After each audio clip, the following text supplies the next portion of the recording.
sports. Yeah. Right? Go Liberty! Liberty, Gotham, both, Gotham just made the playoffs. I'm an Angel City supporter, so, but they're both playing the first round of the playoffs, and the Liberty forced a Game 4. Who's going to the game tomorrow night? All right. I wish I had tickets to give to the most active participant. But we've had a great week. I'm really excited to be here to talk about tapping women's sports to drive performance marketing goals. That's a lot. We're going to get into it and get into the tremendous growth that women's sports have seen over the last couple of years, but really we're at this inflection point. I'm Sara Gotfredson. After 2 decades at ESPN, I have started Trailblazing Sports Group to focus on brand partnerships and driving commercial opportunities solely in women's sports. So I'm really pleased to be here with Ariel Powers, WNBA champion, and co-owner of Team Liquid, esports superstar global influencer. So welcome, Ariel. Thanks for having me. Hello, everyone. Michelle Powers is an industry veteran, trailblazer in her own right. She has started a number of companies, is the chairwoman and founder of RAIN, the growth agency. Michelle, welcome. Thank you. We're not related. No. Cardinal. Cardinal. That only happens when I don't use my phone. That's okay. All right, I'm going to go back. But Michelle, when she's not running the agency, she is also a co-owner in the Seattle Storm WNBA team. Yeah. WNBA up here. And my good friend and ESPN former colleague, Deidra Maddock, who is the Vice President of Sports Brand Solutions for Disney. So she basically runs the show when it comes to all of this great sports brand marketing partnerships you see across ESPN and the Walt Disney Company and Disney ad sales. She's really been influential in getting more women's sports onto the ESPN platforms and creating more inventory and custom programs for brands to partner with. And who is not here, but he is joining us by video, is the UFOS head of marketing, Darren Brown. Darren had a board meeting he couldn't miss, but he does have some really great influence or insights on how UFOS and RAIN has partnered together to really drive ROI within women's sports. So we're looking forward to hearing that. So with that, let's get into it. So why are we all here?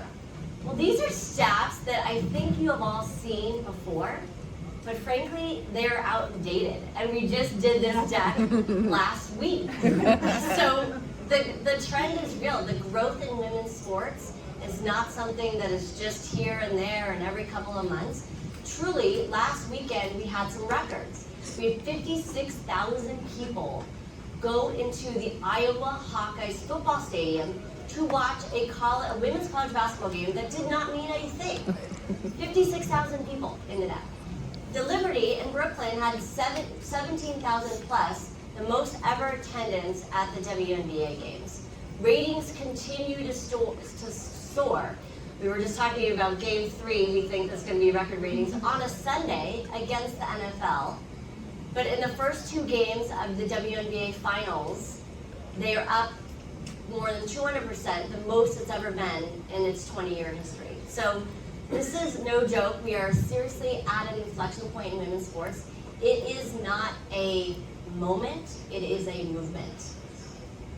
And we know that if you are trying to reach the next generation of sports fans, they are watching women's sports. And it is not just women, it is both men and women. They are young, they are upscale, they are tech savvy, mostly because they have to really know what they're doing to find women's sports, which we will all hope to change in the coming years and months. And so this is an audience that you as brands, as you as agencies, as you as marketers, really need to pay attention to and really need to figure out how to reach. And UFOS and RAIN for Growth are really just doing exactly that. And I look at Ariel for this, we know that these fans not only engage with the games, but they engage with the athletes. They engage with what they are doing off the court, off the field. and they are paying attention to what brands are there. And not only are they paying attention, they're taking action. They're buying their products. They are signing up for their subscriptions because they are involved in women's sports. So this is a really critical and great place for the brands to be. And Liberty is giving New York something to cheer about. So we appreciate them. And I just think when you think about women's sports, there is a cycle. Fans need to be interested. Check the box, they are here for it. Once fans are interested, media companies take note. Check the box. More things are on SportsCenter. Stephen A is talking about the WNBA. And once media companies are interested, then the properties can charge more money for their rights, and then more advertisers have more inventory. So, with all of that, Michelle, running a big performance agency, starting a big performance agency, you have recently started an initiative called Hype Her. Why now? Why Hype Her? Sure. Well, first of all, you just saw those stats. They're changing daily. I was just looking on Twitter this morning, and there were some tweets about the exhibition game in Iowa. There were 55,000 people attending that exhibition game, which is no joke. Even in the feed, I was noticing some like negative comments from people going, "Oh, that can't be right." It's like, no, it's actually right. So we want to be on the ground floor of this. We see it happening. We're on, the front end of it, seeing what's happening from a media standpoint. And the other issue is, it's fragmented. It's very hard for clients and brands to figure out this space. And so we are a performance marketing agency. We practice what we call transactional brand building, which means we help our clients build brands and drive sales at the same time. And so there's a nuance to that. You need to know how to create the content. You need to know how to buy that media. So that's why we're there, and that's why we want to be at the ground floor. That's amazing. So how does investing in women's sports and female athletes benefit UFOS particularly? Can you just take us through that and how that looks? Sure. So Darren's very sad to not be here, but we do have him virtually, so we're going to let him talk in a second. But let me just set this up for him. So UFOS is a company based out of Boston. It was started by some veteran Nike shoe executives who really know about making shoes and building shoe brands. But what they wanted to do is create this recovery category, which is a very new brand new category. We started working with them 5 years ago and helping them build that brand. And one of the things that they have done is they've created a campaign called Movers, where they actually have athletes, interestingly, want to contact them because they love the product so much. And then he works with the athletes to create these deals and these campaigns. So this is a case study that we did for you, and Darren will talk about it. It's a women's sports case study, and the results have been phenomenal. You just see the numbers. I mean, 177% growth in hits to the website, almost 200% growth in sales, 243% new users. In direct marketing and in the performance space, we're always looking to find new people that are going to come in and be loyal to that brand. So you can hit the next slide. How did we do it? A cross-channel approach. Everything from all the digital media, social media, native media, display media. But interestingly enough, and this is always a conversation that we have with our clients, especially around live sports, is linear television and OTT, digital video are really key to making these campaigns a success because you're using it as a reach media and you're driving tons of volume. So I'm going to let you hear from Darren and his perspective. Good afternoon. Thank you for having me. Thank you to the other panelists and to ADWNY for allowing me to join this important conversation virtually. My name is Darren Brown. I am the head of marketing at UFOS Recovery Footwear. I'm here just to share a few of our experiences with you today, hopefully to help you understand how we have approached this space, the value it's brought us, and why it just absolutely makes so much sense for us to be here. So let me start by taking us back. Women's sports is something we've been investing in for a while. It's part of the core of who we are. We aren't agnostic. We're not a male recovery footwear brand, a female recovery footwear brand. Our consumer is generally split 60-40 female to male. But one of the things that we did make a connection with very early on in the brand was we started to connect with female athletes. And some of those female athletes were genuinely just incredible enthusiasts and advocates for the brand. And whether that be Olympic gold medalist aerial skier Ashley Caldwell, undisputed global boxing champions like Alicia Baumgardner, or the legend herself, Dawn Staley, they were coming to us and exclaiming about our product and brand. And so as we learned their stories, one of the things that we were very intentional about wanting to do was tell genuine stories. So let's fast forward a few years, and we have this rise in viewership of women's sports with some of the strong metrics we just saw on prior slides around the Open and other events that allowed us now a vehicle to tell those stories at a mass level. We'll talk a little bit later about how we break those stories down and tell them across a multitude of channels. But for right now, when we focus on us as a small brand, trying to grow awareness, trying to tell our story, and having a genuine way to leverage contextual people in space to tell our story through their lived experiences, it provided a win-win. It provided an opportunity for us to invest in women's sports in a big way because we genuinely belonged there and had something to say. And so as we dove in and we started expanding our portfolio to say, let's tell our stories through investing in media across women's sports, across women's live sports, we saw not only the results from an awareness standpoint, but we saw results from an action and engagement standpoint.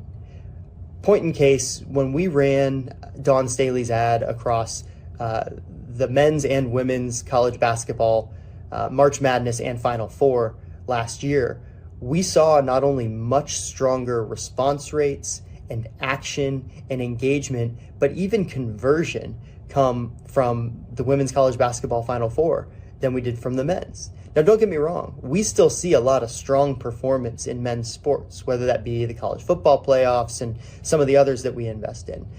But increasingly so, we're seeing top to bottom results through women's sports. And so it's a place we will continue to invest, not just because of the results, but because we also have valid, genuine stories to tell in that space. Investing, and again, it's a smaller brand, so every dollar counts, and seeing those returns. And I love that he says it's a win-win. And Ariel, if you could talk about, you have some brand partnerships, you're the co-owner of an esports team, and you've been around in the W, but talk about from an athlete perspective, how do you think about brand partnerships? What's interesting to you? How do you think brands could work with athletes and maybe do it better? Yeah, for me, as an athlete, when you think about brands and who you want to work with, you want that brand to be authentic to who you are. You want that brand to align with your values and share the same values as you do.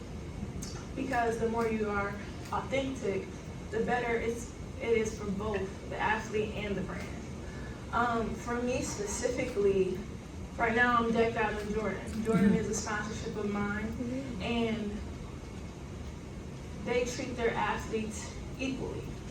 For example, every month, the male athletes, this year, or excuse me, 3 years ago, was the first time ever that the Jordan brand ever stepped foot into the WNBA. So they created a roster of about 11 to 12 girls. Before, it was only the male athletes, right? And the male athletes every month will get a package every month of the new things coming out. We also got the same package. We get the same package every month. So you can tell that the Jordan brand cares about the female athletes. Not only that, in specific, I've done a lot of photo shoots. My first time doing a Jordan brand photo shoot, I knew they really cared about us athletes and us women, because down to the makeup and the hair, we had people for everyone, of all cultures, to be able to do our hair and makeup. And in photo shoots, I've been in photo shoots where it's a struggle. So down to those small details, that matters, along with not only putting us on the platform as far as television and making sure that we're seen. So for athletes' perspective, even down to the smallest thing, it matters. Also, HyperX. She talked about I'm a co-owner in Team Liquid. HyperX is another brand I want to talk to you guys about, because even though I'm an athlete, I'm a gamer too. And HyperX reached out to me not only because of my athletic abilities, but because I'm a gamer. They sponsored my first ever 2K event, showing interest, showing that what I do matters. And in return, I do everything I can to help their brand. So as an athlete, we look at everything, and also not only growing our brand, but growing their brand, and making sure, for me specifically, I'm in the WNBA, right? So not only do I want my brand to grow as an individual, but I want you to elevate my sisters, the people in the WNBA. So that's what we look for. Yeah, that's really great. I mean, to think about the antithesis of HyperX, that's just so in your wheelhouse. And you can, and I feel like the Zers can know when a brand partnership is not authentic. It's just very easy to tell, and so that one seems very authentic. And I love your thought about rising up your sisters and the collective 144 too. Deidra, how does this brand partnerships and women's sports, how does it manifest at a big media company like ESPN, and what are y'all trying to do to make sure that those partnerships are authentic? And yeah, I mean, I think you're hitting all the key words. Let me first say it's nice to be reunited with you on stage, and welcome back and to be in this esteemed company. But I think to answer your question, it really comes down, it starts with fan engagement. And you talked about it a little, and Ariel, you mentioned it as well, that now there are so many places for fans to engage with women's sports, whether it's within the live game. By the way, late breaking news, Game 3 WNBA, on par to have the series be the highest rated in 20 years. So show up, and so whether it's in-game or it's studio content or it's social or it's on-site at activations or it's directly with athletes themselves, there's so many new paths now for fans to engage, and that's creating new avenues for brands to engage. And I can say, speaking of being here for it, after seeing what ESPN and Disney have done for women's sports for the last several decades now, seeing this momentum, I'm here for it. It's nice to see the brands now getting on board and being supportive and part of that virtuous cycle, Sara, that you started to talk about. That's why, for us, it was really important to be timely in our response to the marketplace and making sure that we were providing venues for brands to engage. So just 4 months ago, we launched something called Level Up, which was really a first of its kind offering across our platforms that allows for brands to engage directly with the power that we're seeing in women's sports. And when we created this offering, we really wanted to make sure we were checking all of the boxes. So in thinking about how we were setting this up, we were intentionally multi-platform, because that's where the content's being distributed. We were intentionally multi-brand, because we think that the more brands who are involved in supporting women's sports, the better off women's sports is going to be as a whole. So that was one important box for us. The other was multi-sport. So it isn't just about supporting a sport or picking just one season, but we do have the breadth and depth of content offerings that allows for brands to engage with women's sports throughout the year. So those are my 3 multis, right, that we wanted to make sure that we were doing. And then we wanted to address this concept of intent. So brands are raising their hand and saying, hey, we want to be involved. We intentionally want to be in women's sports. And we want to facilitate that for them. And then also recognize them for that intent. Because what we do see, and Sara, the stats mentioned it earlier, is that fans notice when brands show up with intent to support women's sports, and they reward that intent with intent of their own. They will turn around and intentionally support that brand because they noticed that they showed up there. So we created some ad innovations as part of the Level Up offering that really allow for that recognition and that call to say, we are intentionally here for women's sports, and to just re-emphasize that. So those are all of the things that we're really thinking about, and making sure that we're providing that vehicle for brands to do what they're looking to do in and around women's sports.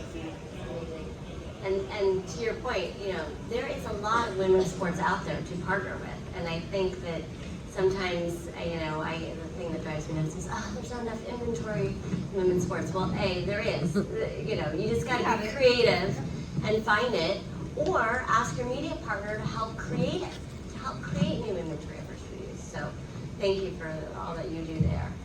So, Michelle, what tips and tricks do you have for this audience, and how have you really, you know, dove into the strategy of helping UFOS plan and other clients with the Hyper Initiative in women's sports? Right. In the performance space, it's very challenging sometimes to get clients to try new things because they're very focused on their ROI, and every dollar that they spend has to drive, you know, sales, responses, engagement, conversions, and so forth. And so the first thing that we usually tell our clients, like, let's look at what we're doing already in digital. Let's look at where the performance is and see if we can then ride off of what we've learned from that. The other area is the multiple screens, right? So we know that viewers, you saw these stats here, viewers are watching on multiple screens. The biggest viewership is in the live broadcast television, cable, linear space, followed by streaming, and then the additional other mediums. And so you have to really think about that. But you're going to get to a point of diminishing return with some of these other channels if they're not in the reach space. And so what we really try to explain and get our clients to think about how they're going to invest, because oftentimes they will say, well, I have a very small budget. You and I had a funny conversation about budgets a few weeks ago. And Sara said, well, you can't just go in there with $50,000, you know. And it's, well, it's probably not $50,000, but I think for, you know, $100,000 to $200,000, you can put a fairly decent test plan in place to stick your toe in the water and, you know, figure out where you're going to get the best response and use that reach vehicle to drive those other channels. So I would say those are kind of like the two biggest ideas. Great. I think Darren has some thoughts on it. And Darren has some thoughts. Thank you. I mentioned before having strong stories to tell, and while women's sports from a media perspective in linear and broadcasts will give you the reach and the awareness that is desired at times, especially for a brand like us, one of the things that we're incredibly intentional about is that 15 to 30 seconds can't do justice to the whole story. And so our narrative continues to play out, and those genuine stories continue to build across all platforms and channels that we're investing in. And so while that may be the thing that brings them in to investigate the brand, one of the things that brings them back to learn more or eventually gets them to transact might be another platform, might be that second screen they're looking at, might be a long form that we build out that really shows the authenticity of the relationship. And so one of the things that we've done as we've invested in this space is that we've invested in telling those stories in a multitude of formats across a multitude of channels that are leveraged for different purposes in the marketing mix, right? So while live TV and live sports may still be the ultimate for driving awareness and reach and traffic and brand search and some of those other metrics that are really important to build, and we've seen the action and conversion come off of that, we then also invest in taking those stories into second layers, third layers, alternative formats, fun behind the scenes shots. And we place those across some of our other channels, whether that be digital, social, display, native. And really what that's done is it's created an entire ecosystem that really shows the authenticity of the relationship, the intrigue of the story, and our genuine position in that place. Not just, I don't, you know, it doesn't make sense just to show up in the W games where I am, but how do you show up around Twitch, where I am, doing my esports and I'm talking there. So, Michelle, do you want to just take us home before we get to our lightning round question? Sure. We've covered a lot of this already, so I won't delve in this too much, but you want to align obviously the brand with the sport. You need to understand, what your level of commitment is going to be. Make sure that you have a partner that understands this space, not just from a creative standpoint but also a media standpoint, and has a track record, so that you are going to spend your money wisely. And of course, attribution. It's data. It's making sure that you are tracking properly. You have the right attribution programs in place, so that you can then optimize that media for the most efficiency. Because if we take a client in, and let's say we have a $250,000 test, we're learning from that, and then we're going to optimize that. And what we're going to try to do is we're going to try to increase that spend. We're going to try to get that spend up to $1 million, $2 million, $3 million, and so that's how we approach it.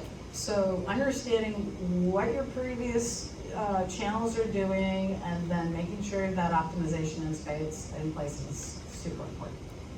That's great. When we're all here for it, right? Whether it's 50 or 100 or 3 million, I think the more brands, the better. I think you see a handful of brands really playing in the space, and I think this room is filled with a lot of folks that could bring a lot more to the ecosystem. So, all right, Deidra, I'm leading off with you with the lightning round question. What do you predict women's sports investments will be like in 3 years? Crystal ball time. Crystal ball Makes me time. nervous. Look, I would say, I keep hearing when we're in conversations about how women's sports is having a moment, and I really dislike that phrase. I think it's much more than a moment. It is a movement, and there is momentum. And if you had asked me 3 years ago where I thought we would be today, in a million years I wouldn't have said we'd be this far. So we've come a long way in 3 years, and I think if we can keep that together, collective momentum going, it's almost impossible to predict where we would be 3 years from now, but I think the sky's the limit. Ariel? I have to agree. With NIL, not gonna lie, wish I was back in college. But it's really amazing, the opportunities that the college athletes are getting right now. Not only that, brands are seeing what investing will do. So if you think about it, especially from an athlete's standpoint, if you're invested in college athletes right now, their fan base, when they go on to be professional, they're going to follow them. Why is that? Because they're invested into these players and the organizations. So when these players go to another organization, guess who comes with them, right? So I can only predict that it will be better than people think. Because right now, like you said, it's not we're having not a moment, it's a movement. It really is. And I almost become speechless, because at one point I was a young girl hoping to get into the WNBA, and now I am in the WNBA. And now these girls that are coming, they're going to bring so much more than I ever could imagine, and it's going to be beautiful. Yeah, get ready for the draft, right? Okay, so I'll make this quick. It's hard to say like the spending level is going to go from here to here, but what I can say is all of our clients, clients will be in this space. We're going to see a blurring between the lines, because right now clients and brands are very focused on what their male sports schedules and sponsorships are looking like. And I think in 3 years, we're going to see that totally blended.